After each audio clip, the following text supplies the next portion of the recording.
तो कोई अनोखा ही पेड़ है, देखो। हाँ बिल्कुल। बताओ, आधे पे फूल और आधे पे पत्ते। चलो कुछ देर इस पेड़ के ही नीचे बैठ जाते हैं। हरिया और सोहन दोनों जाकर पेड़ के नीचे बैठ जाते हैं। पर ये पेड़ किसी की समस्या को हल कैसे करता है? अरे भाई, अभी तो सबसे तगड़ी समस्या है भूख की। मुझे तो बड़ी ही जोरों की भूख लगी है। हाँ मुझे भी लगी है वो तो। मेरी तो आंखों के सामने सिर्फ समोसे ही समोसे आ रहे हैं। काश मैं एक बार फिर से समोसे खा सकता, पर अभी तो एक फूटी कौड़ी भी जेब में नहीं है। मेरा तो बस अपना हरा हरा चारा खाने का मन है।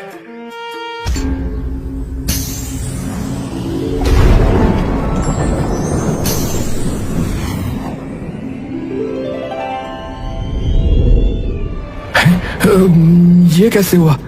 जो हमने मांगा था वही आ गया। हरिया, मुझे लात तो मार जरा। क्या? नहीं, मैं ये देखना चाहता हूँ कि कहीं मैं सपना तो नहीं देख रहा हूँ। हरिया चारे पर जीभ रखता है और अचानक से चिल्ला पड़ता है। अरे भाई, ये तो सच में सत्य है। क्या? तो ये कोई जबरदस्त जादुई वृक्ष है? हाँ सही में।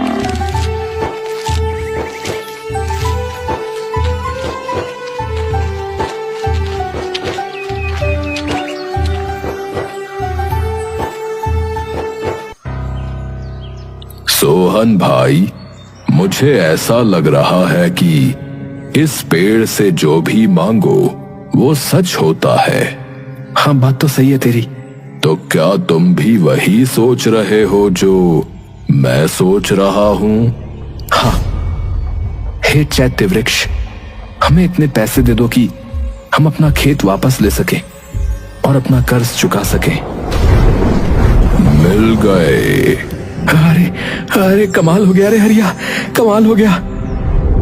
चल हरिया, फटाफट जाकर अपना खेत छुड़वा लेते हैं। सोहन भाई, हम वैसे इससे और पैसे भी तो मांग सकते हैं। अरे नहीं हरिया, जितने की जरूरत है सिर्फ उतना। तुझे याद नहीं कि पिताजी क्या कहते थे कि आवश्यकता से ज्यादा पैसा इंसान को अंधा बना देता है, और आवश्यकता से अधिक कोई भी चीज ना दिमाग के लिए और ना सेहत के लिए अच्छी होती है। हाँ बिल्कुल सही बात है। सोहन पहले जमींदार के पास जाकर अपने खेत के कागज छुड़वा लेता है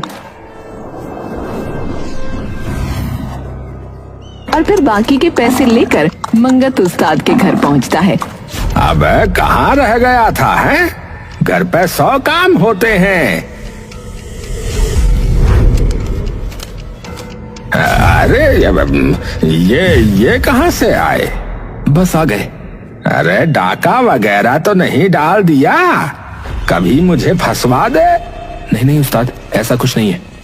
अब तो मेरा खेत भी वापस मिल गया है, तो अब वहीं फिर से खेती करूंगा मैं। अरे ठीक है, लेकिन खाना तो खाता जा फिर एक आखिरी बार। ठीक है उस्ताद। मंगत तभी अंदर शबाना के पास दौड़कर जाता है और सारी बात बता देता है। ए भगवान, इसका मतलब हमारा तो मुफ्त का नौकर चला जाएगा।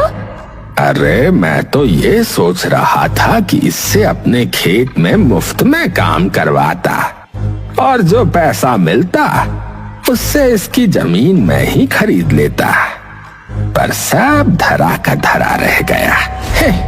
आप एक काम कीजिए जी, आप इसे मोड़ दीजिए और इससे कागज ले लीजिए और इसका बैल भी।